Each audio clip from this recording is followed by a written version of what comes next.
سلام علیکم ښاغلیه. وعلیکم السلام موسی آغا، په خیر راغلی. خوشحاله اوسئ. غواړم پوه شم چې اوړه او غنم چا پیرلی دي. ووایه په اړه یې په څه پوهېږي؟ دا نو څه رقم سوال دی موسی آغا؟ یعنې چې دا ټول سلطان نه دی اخیستي؟ ښه هغه کسان څوک ول؟ هغوی پیژنې؟ که یې وپېژنم بیا درته وایم. داسې کسان و چې هېڅکله مو نه ولیدلی. تا هېڅ شک پرې ونه کړه؟ تا ترې پوښتنه ونه کړه چې په دومره وړو او غنمو باندې څه کوي؟ ښاغلیه همدا چې وایي د سلطان امر دی روانې اوبه درېږي روکه چې ماڼۍ ته یې اخلي. خو وروسته خبر شوم چې دوکانو کې چې څومره اوړه او غنم دي ټولې اخیستي دي. وروسته له دې ډېر پام کوه. نه وروره، فقط چې کوم راز وي هېڅوک خبر نه دي.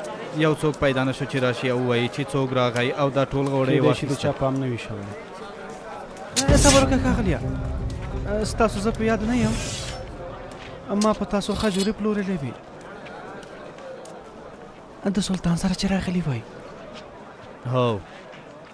هو په یاد مې شوه. ووایه دلته څه کوئ؟ کله مو چې هغه وړه خرڅوونکي سره خبرې کولې پام مې شو. کوم څوک چې تاسو لټوي یوې ما لیدلی دی. رښتیا وایې؟ ښه نو ووایه که نه.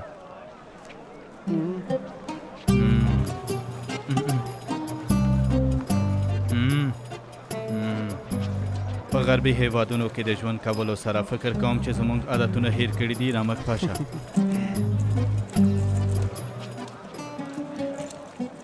ډېره مننه ښاغلیه. کوم څوک چې ما لیدلی دی تقریبا ستاسو په اندازه ونه یې به په یاد نه دی.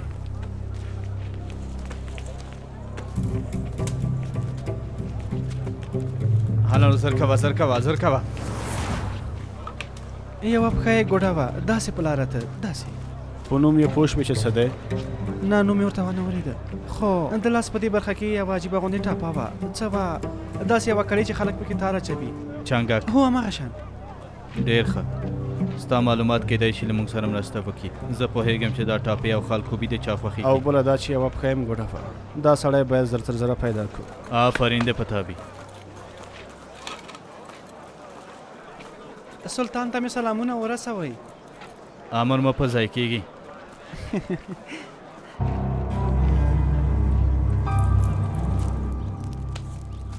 ښاغلی فتح، سلطان د مانۍ وړو نانبایانو ته توضیح کړي دي.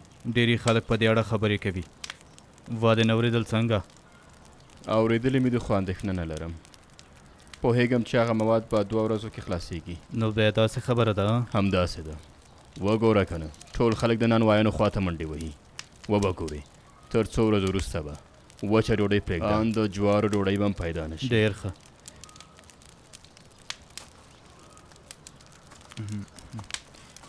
رښتیا ښاغلیه،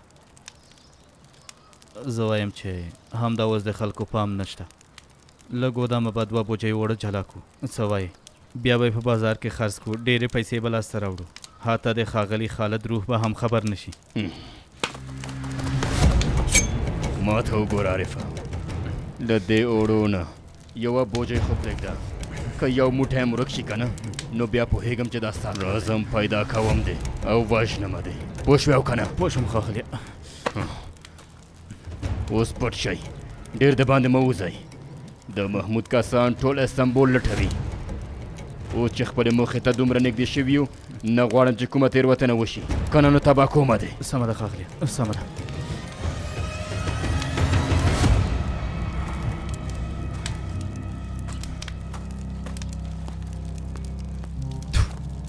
څوک چې تاسو وایي زه هغه پېژنم. نوم یې اکساک عارف دی. زه دا سړی چېرته پیدا کولی شم؟ هغه به ورځ کې یو ځلي دلته راته، خو څو ورځې کېږي چې نه مې دی لیدلی. رښتیا وایې خو وایه که نه؟ قسم خورمه چې نه مې دی لیدلی ښاغلیه. د هغه سړي کور چېرته دی؟ کور مور نه لري، هغه په مسافر خونه کې ژوند کوي.